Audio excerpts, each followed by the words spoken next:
Welcome back to Milton Daily Homes. Chuck here. We have a list of 21 properties. So here's the deal about inventory and even about some of the asking prices in this list. We've had more homes to list in the last 7 days than we did the entire month of January. And we've had more homes in April than we had list in the entire month of February, and probably March too. I'd have to check the numbers on that. So even though we're only how many days into April, we've seen quite a bit of new listings, and that has a natural tendency to thin out buyers, right? So buyers are just going to spread themselves out a little bit more versus it's almost like a store. If you had 5 pair of pants and you had 1 pair of pants, obviously the 1 pair of pants is going to be pretty popular. It's different now. So the pricing game, I believe, has really changed. And there's a lot of homes that are putting like low prices when I really think the best approach now is to just put it right on where you think it's worth. And that may push you out.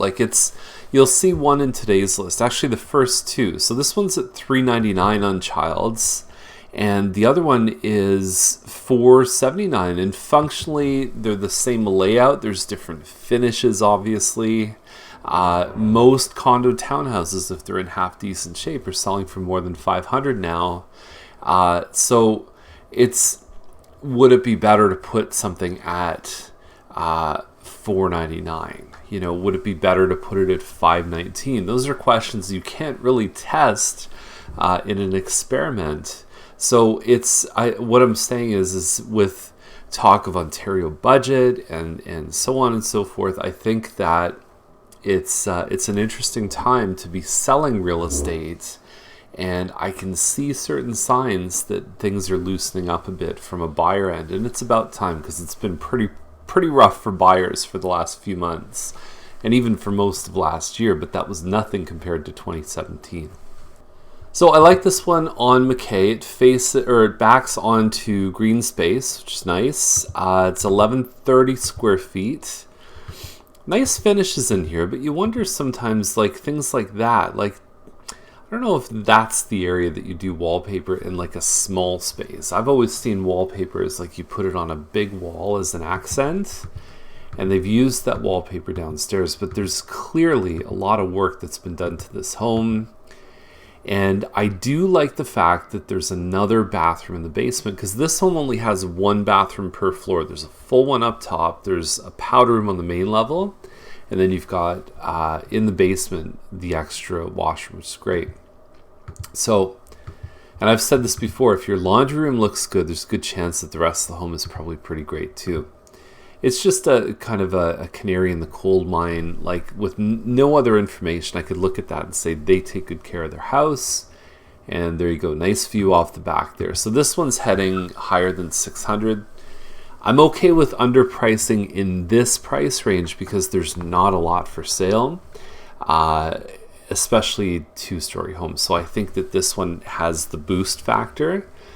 Once you start getting up to 750, 8, 9, bit of a different game up there. People don't have to buy, they can stay where they are. This is a first-time buyer range, and it's still very popular. The higher you go up in price, the less buyers there are typically in any market. So I'd be a little concerned about this comment in the listing. City transit on your doorsteps. Just zoom in on that, Sharon. So I don't know if I want city transit on my doorsteps. I don't know if I want a bus right in front of my house. I think that comment's dangerous. This home is also directly competing with the one on Bolingbroke that we talked about yesterday. Now you're going to see a bunch of homes in this list over $1 million. Right now, the cash out factor is big, and I think there's a lot of people that have the idea, I'm going to sell my house for, $1 million, $1.2 million. And then I'll move somewhere else and I can pretty much be mortgage free by the time I'm 45 kind of thing. Let me just say it's not a unique idea, and there's also a lot of competition right now. So you got to be careful where you price it. And this would be a range, like I was talking about at the start of the video, that you really need to be careful with your strategy. You need to really look at what makes me different And in this case, this one on Hinchy has the ravine lot, although there's no pictures, which is always interesting to me, because I think that within 5 minutes of being on MLS, you should have your pictures up. The ones that say coming soon, it's just ridiculous to me. Anyway, the point is, be careful. You still have a little bit of leeway on the low price range, but even there's a lot of the 3-story homes that are for sale right now. That's a very cluttered range, and probably from 800 to like 1.2. Gotta watch yourself. Single garages too, a lot of those, up around anywhere from 750 to maybe 950. There's a lot of stuff happening there. So there we go. That's a bit of a skeptical message, but it's the truth. It's what we're seeing out there. And because we're so active in the market, we really have our fingers on the pulse of what's going on. It's interesting that 19% of our industry, 19% of licensed realtors sold 0 homes in the last 12 months. Nothing. So 1 in 5 people have not even sold a house.